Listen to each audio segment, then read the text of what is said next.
Hi mga kumari! Maligayang pagbabalik sa aking himpilan and welcome to this video. This vlog is a throwback diary of my personal experiences, vacations, special occasions, and iba pang mga behind-the-scenes footage sa aking pagbablog. And I hope you all enjoy this video. Let's get started. I'm going to show you my graduation footage.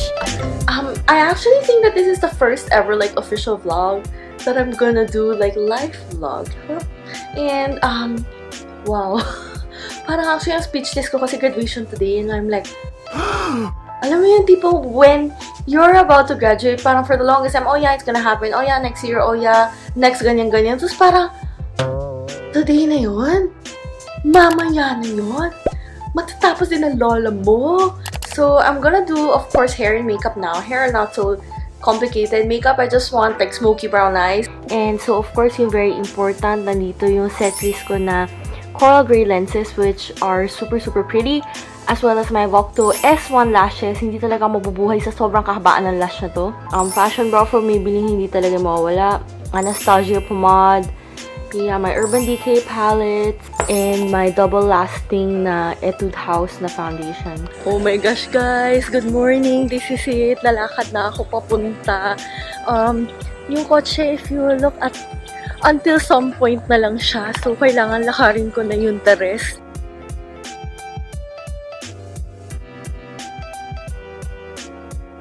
So, yes guys, hello! Nasa bahay ulit kami and nag-change na ako into second outfit. So, sa amin kasi sa UP, we have college graduation tsaka university graduation. Sa college unit namin, we have a dress code na bawal ang sleeveless and kailangan below the knee, and it was so difficult to find something white that's not a wedding dress at this length. So, this is actually custom made by my sister, na my sister's a designer. Ayan, so hey guys, so finally nandito na ako sa venue and I really took the call time very seriously kasi historically sinasabi talaga nila kapag hindi ka maaga, kahit na ang taas-taas pa ng grade mo or what, sa likod ka. So that's why I'm here right now.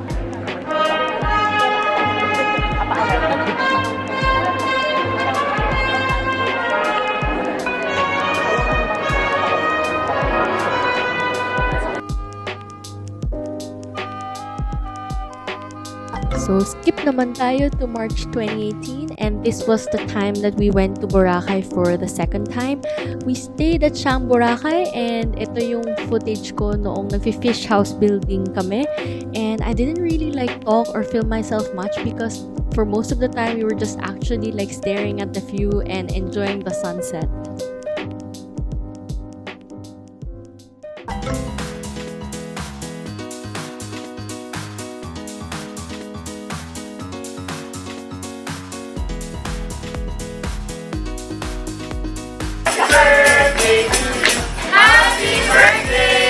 Hi guys, sa vlog ko! Hi! Hi!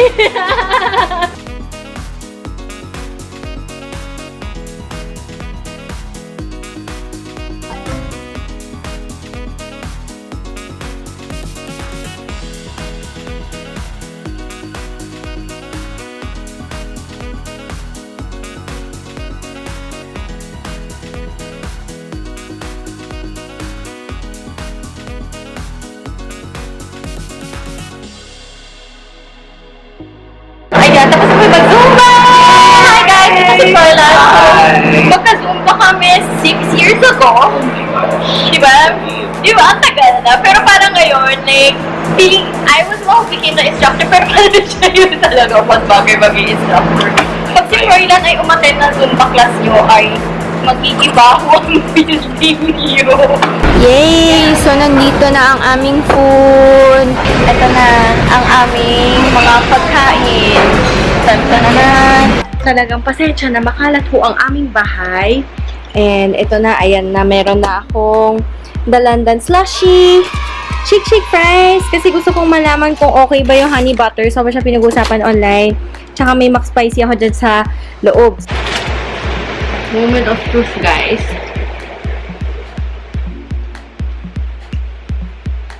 Nakaka-addict nga. Wow. So, kain guys. Pagkatapos kumain ay mag-replace ako ng gels. Ang haba na kasi nung regrowth, like parang 2 millimeters na. And of course, you can kind of see that the nails are already starting to chip. Yan guys, nangako ko, di ba mag-change ako ng gels, pero meron tayong mahalagang bisita. Hello. Yeah, gel! Uncle Sam, ang isang best friend na aming pamilya. So, pag dumating kasi si Uncle Sam, ang ibig sabihin ay chika. Oh, ito, maraming salamat. Ayun. Yeah, gel! Maraming salamat sa ube bread na siyang galing sa balayda ko. Yes! Naman, bonggang-bongga. Parang as if pumunta kami na Intramuros or ancestral home. May ganyan kaming kieme.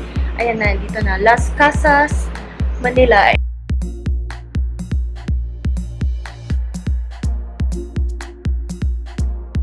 Tantananan! May appetizer na. Yeah! Hi ka, yeah, Jo! Rare appearance! Hi! Hi kayo sa vlog. Ang hirap nila pag-appear sa vlog. Go! Hi, guys!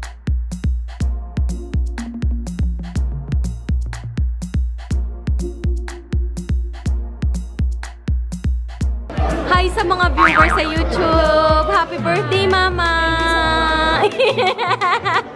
May braces na ko ulit. Oh my gosh! Oh my gosh! Like, wala. As in, like, hanggang, oh my gosh, lang ako piniture na bibili ng aking flatlace. Like, I've been tagging them with dozens of flatlace since 2016. Hindi makontrol yung emotion. As in, like, I never really thought that they would pay attention to any of my flat lays. Like, natag ko lang sila, like, for, just because I want to tag them so that, you know, so that they would see it, ganyan. Gusto ko kumain sa second fitness monthsary ko ng Indomie.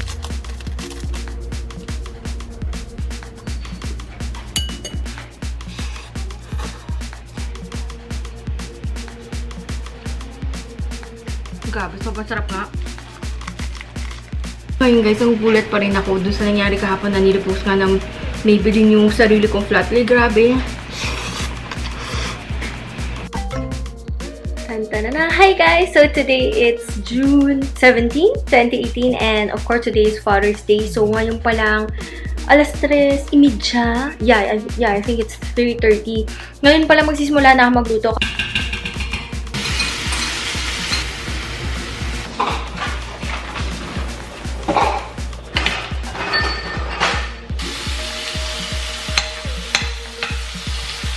Okay, after 10,000 years, handa na ho ang ating Father's Day paandar. So, ito, doenjang cook. So, para siyang yung Korean miso na may kasamang gulay.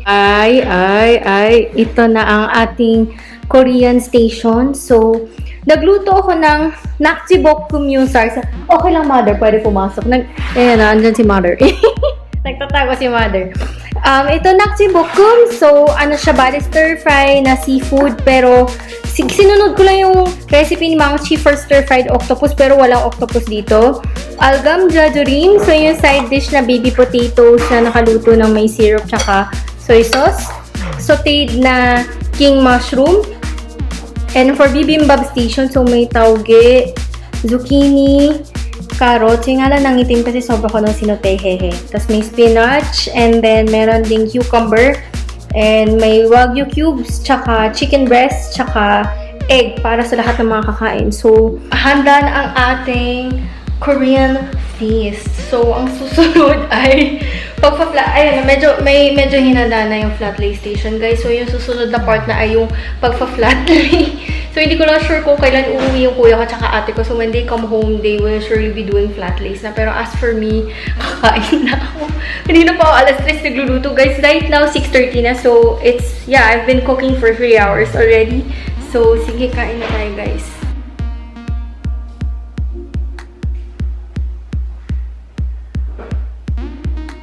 Ayan, good morning guys. So today is Sunday, August 5. And yun nga, medyo exciting today kasi hindi event, pero rather my sister's gonna do like shoot for her actually, yung totoo nga, like, hindi ko over ko ano exactly yung shoot. Basta sabi ng mga kapatid ko, yung brother ko magpo-photo, sister ko is the one providing the clothes. Pwede ka mag-makeup sa Sunday? Ah, sige, go! Yay! Hello guys! Nasa studio ko ng aking kuya.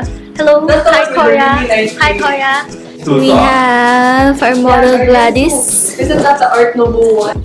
And yan, so ito yung mga ginamit kong items. Hihi!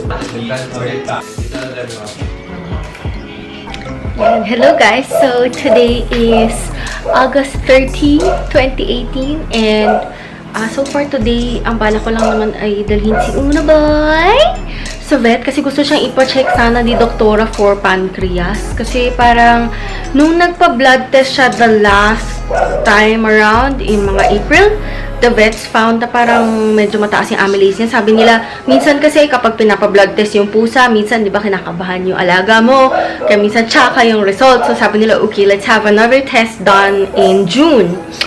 So, pinatest siya in June. Sabi ni doktora, parang weird pa din. Or wait, July ko ba pinagawa? Pero sabi sa akin basically ng doctor is try to put him on different food, which we did. And ngayon, 1 month na on different food supposedly. So, today is gonna be the time that we're going to check kung kamusta na. Ay, ganda anak! Ganda anak! Hindi ka kinakabahan no kasi hindi ikaw ang pupunta sa vet. Ito ang kinakabahan na in advance kasi siya ang pupunta sa vet.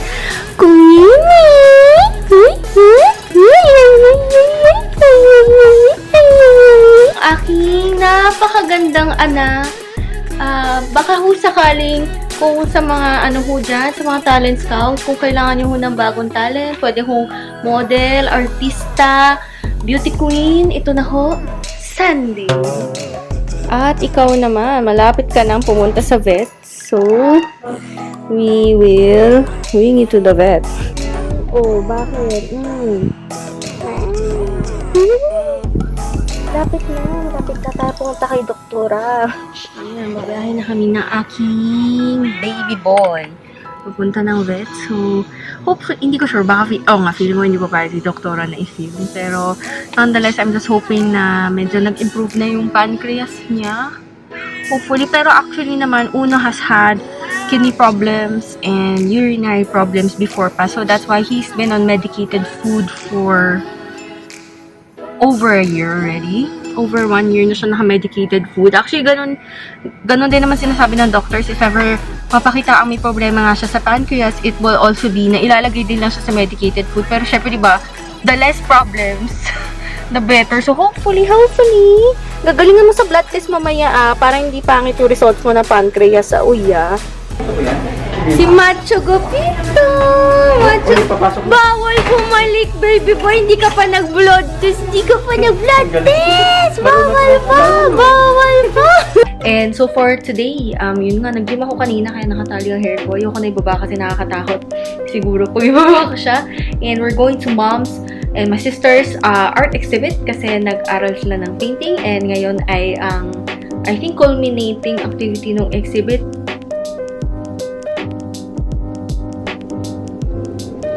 Ayan ho, ang painting ni Mother. Itong napakagandang, I think, peony. Peg daw ni Mother, sabi niya, gusto niya, mother and child. So, yun yung ano niya, pinaglaban niya. That this is my sister's painting. So, since, yun nga, di ba, fashion designer si Ate. So, ang ginawa niya, ganun din, theme of mother and child. Pero, yun nga, with a very obvious touch of fashion. So, ako inaantok, but I'm like, okay, I gotta go to the exhibit because they're doing the exhibit, obviously. So, yan, yan ang painting nila.